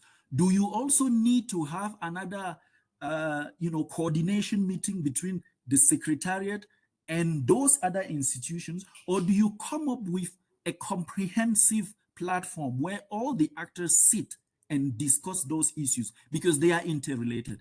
This is the view that we took back in 2019, and I led the process of developing a framework on collaboration involving the Secretariat, the regional economic communities, and the Commission. And we could have expanded it to the other players. But the bottom line is we need to identify the problems and then readjust the various institutions in terms of strengthening them, further supporting them, or getting to a point where there will be a realization that they have to be dismantled. The point regarding the overlaps of regional of agreements on the continent not being a problem, I find it problematic and difficult to absorb because we all know regional agreements comes with rules of origins. And we all know what are the implications in terms of industrialization, in terms of regional value chains development. So we cannot say that the coexistence of so many agreements on the continent is not an issue. It's not something I can buy in. And it's one of the reasons why we had the AfCFTA, so that we could at least have something that unites us. So I think in as much as we have those grandfather clauses, and we know how it works, some countries do not even remember some of those clauses, and then there is the issue of the capacity to be able to implement those various rules of origin. And if we take that view, then it means we should also be agreeing that there should be as many bilateral third-party agreements on the continent as possible, because it's a legal issue. After all, trade agreements serve a purpose, right? So, which is development, which is, so I will conclude by saying this. Probably among the various institutions, and this is where the manifesto, does service to the continent, to say there is a reform process going on the continent. Like I said, we are reviewing the first 10-year implementation plan of Agenda 2063. We are talking this year about accelerating the implementation of the AfCFTA. What does that mean from an institutional perspective? Ultimately, at the apex level, you need a strong AU Commission, because you cannot be talking about coordinating all of that in a continent without, a strong umbrella institution. Do the member state, appreciate some of those implications? Trudy spoke about the AUC not being a supranational organization. That is still going to be a big issue, because if you don't have that supranational entity, how are you going to coordinate? How are you going to make sure that some of the issues, which are now issues of common policies, how are they going to be implemented at the national or even at the regional level? So let me stop here for now. But I must admit that the conversation will have to continue, because it's such a complex issue, and we cannot pretend to provide all the answers at this stage. I thank you. Thank you so much, Jean-Bertrand. Obviously, I mean, we've been talking for it for a long time, and we'll be talking for it, but we all have the sense of regional integration has a lot of value, and we need to move forward. I'm going to beg you all for just a little bit more. I know we're over time, and I know Bruce is very sharp and can summarize it shortly, but just bear with us for a few more minutes while he will actually bring it all together. Bruce, I'm giving you a very difficult task to summarize this rich discussion.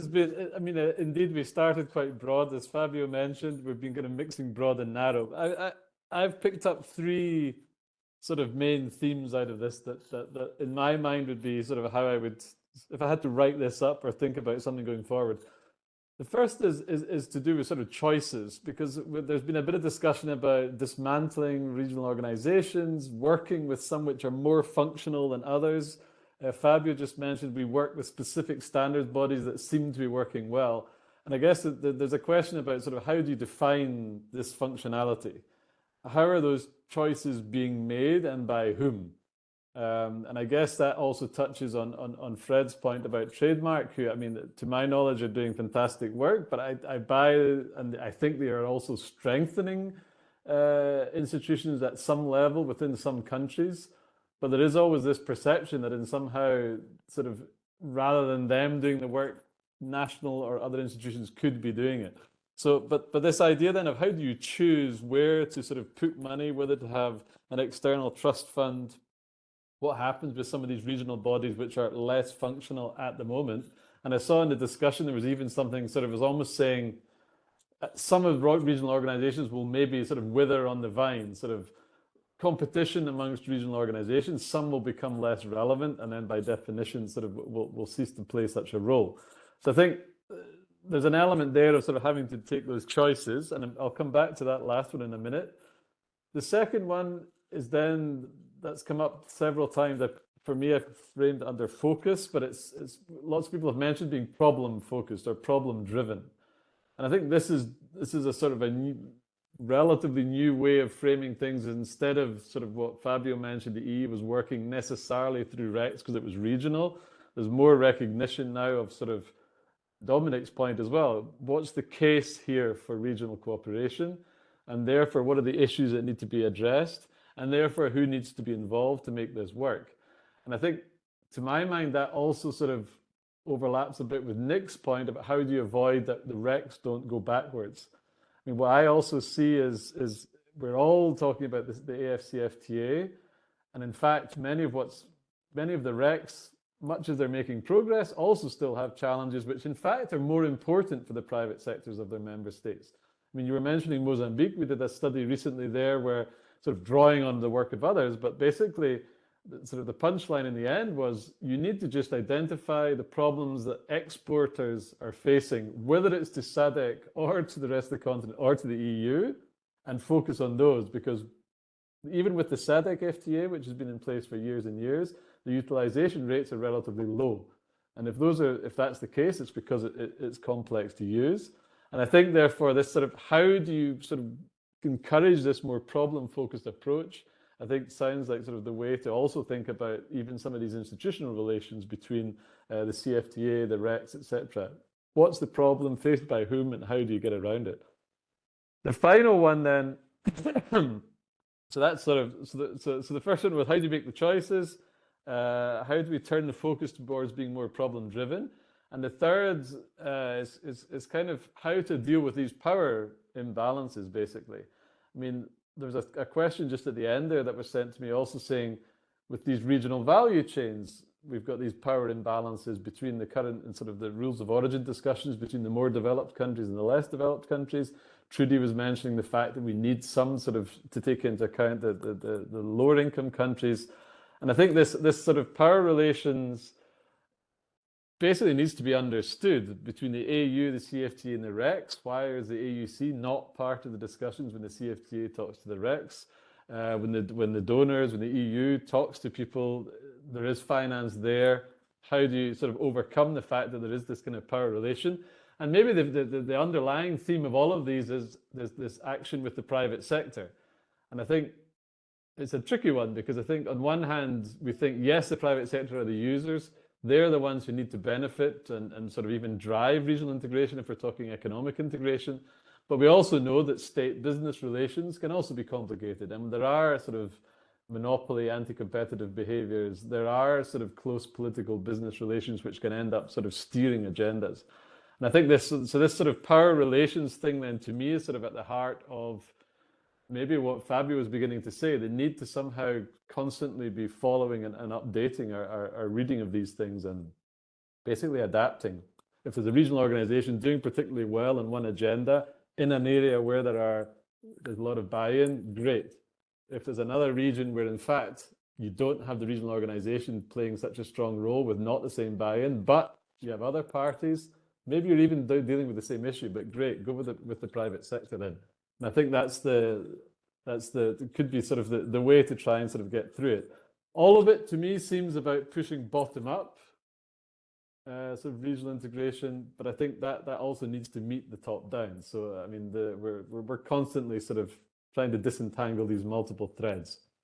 But hopefully those 3 points, so thinking about the choices, how to be more problem focused, and navigating these power relations, that maybe could be a sort of a way for us to think ahead to a sort of a follow-up agenda.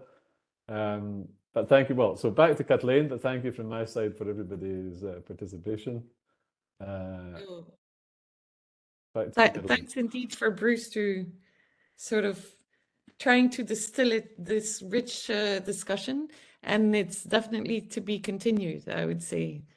Thank you to everybody taking part, and most of all to a very interesting panel, and let's stay in touch. Bye. Thank you very much. Thank you very much. Thank you, everybody. Frank. Thanks so much. Thank you. Bye-bye. Bye.